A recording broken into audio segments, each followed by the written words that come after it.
ពេលនេះកូនខ្ញុំកំពុងតែចូលសាឡនបាទកំពុងតែកាក់សក់បាទវាស្រួលគេហើយគេកាក់សក់បាទគេហ៊ានរើទេបើរើលាក់ខែគេហ៊ានរើទេកាក់សក់គេទៅផ្នែកឆ្លើគេស្រួលទេមានអារម្មណ៍មិនដែរកូនស្រួលហើយកូនយ៉ាមកធ្វើសរសៃហើយនេះសឹមទៀតនេះចង់វីដេអូវិញទៀតនេះបាទស្ងៀមអេដៃស្ងៀមដៃនេះស្ងៀម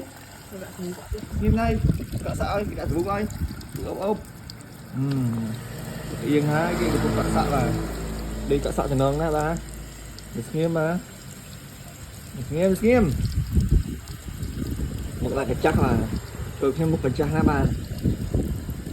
នេះអ្នកកាក់សក់បាទ